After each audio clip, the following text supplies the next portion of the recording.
ವಿದ್ಯಾರ್ಥಿಗಳೇ, ಈ ಒಂದು ವಿಡಿಯೋದಲ್ಲಿ ನಾವು ನಿಮ್ಮ ಬಿಕಾಮ್ ಸೆಕೆಂಡ್ ಸೆಮಿಸ್ಟರ್ SCP ಸಿಲೆಬಸ್ನಲ್ಲಿ ಬರುವಂತಹ ಕನ್ನಡ ವಿಷಯದ ಒಂದು ಲೇಖನ ದಲಿತ ಮಹಿಳೆಯರ ಪ್ರಶ್ನೆಗಳು ಮತ್ತು ಸಾಂಸ್ಕೃತಿಕ ಆಯಾಮ. ಈ ವಿಷಯದ ಮೇಲೆ ಕೇಳುವಂಥ 5 ಅಥವಾ 10 ಅಂಕಕ್ಕೆ ಬರೆಯಬೇಕಾದ ಕೀ ಉತ್ತರಗಳನ್ನ ಚರ್ಚಿಸೋಣ. ಧರ್ಮ ಮತ್ತು ಶೋಷಣೆ.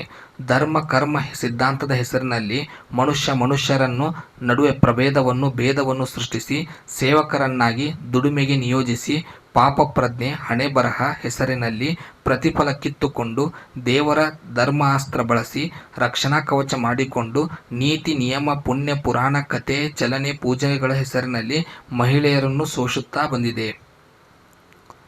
ಶೋಷಣೆಯ ಮೂಲ.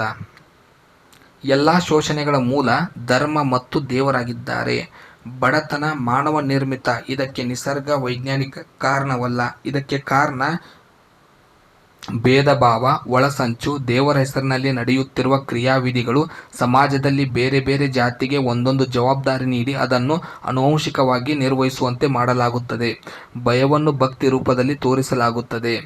ಗ್ರಾಮ ದೇವತೆಗಳು ಮತ್ತು ಶೋಷಣೆ.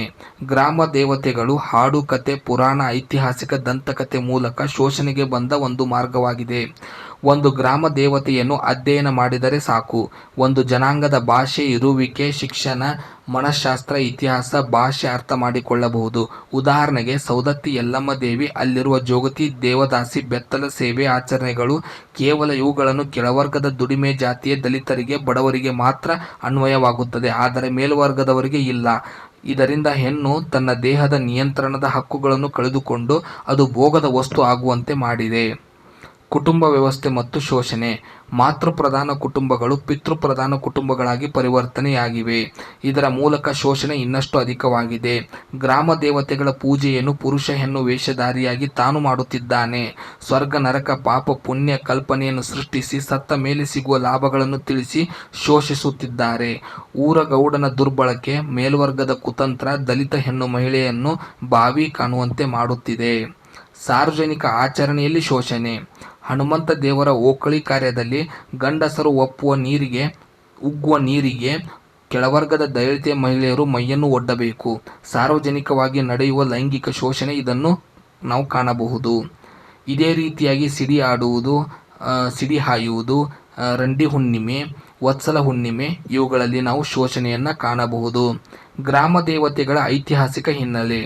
ಗ್ರಾಮ ದೇವತೆಗಳು ಮೊದಲು ನಮ್ಮಂತೆ ಮನುಷ್ಯರಾಗಿದ್ದವರು, ಶೋಷಣೆ ಅನುಭವಿಸಿ ಹತ್ಯೆಗೊಳಗಾದವರು.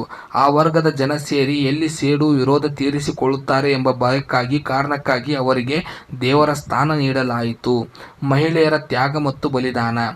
ಸಮುದಾಯ ಸಮಾಜದ ಹಿತಕ್ಕಾಗಿ ಮಹಿಳೆಯನ್ನು ತ್ಯಾಗ ಬಲಿದಾನದ ಹೆಸರಿನಿಂದ ನಂಬಿಸಿ ಶೋಷಿಸಲಾಗುತ್ತಿದೆ. ಪಾಪ ಪ್ರಜ್ಞೆ, ದೀಕ್ಷಾ, ಆಚಾರ ವಿಚಾರಗಳ ಹೆಸರಿನಲ್ಲಿ ದಲಿತ ಮಹಿಳೆಯರ ಬದುಕನ್ನು ಸುಡಲಾಗುತ್ತಿದೆ. ಸತಿಸಹಗಮನ, ನರಬಲಿ ಮುಂತಾದವುಗಳನ್ನು ಬ್ರಿಟಿಷರು ಬಂದು ನಿಲ್ಲಿಸಬೇಕಾಯಿತು. ಇನ್ನೂ ಕೂಡ ನಮಗೆ ಏನನ್ನೂ ನಿಲ್ಲಿಸಲು ಸಾಧ್ಯವಾಗಿಲ್ಲ. ಇದಿಷ್ಟು ನೀವು ಈ ಲೇಖನದಲ್ಲಿ ಬರೆಯಬೇಕಾದ ಕೀ ಉತ್ತರಗಳು. ಮುಂದಿನ ವಿಡಿಯೋದಲ್ಲಿ ಲೇಖನಗಳ ಜೊತೆಗೆ ಕವಿ ಪರಿಚಯದ ಮೂಲಕ ಸಿಗೋಣ. ಧನ್ಯವಾದಗಳು.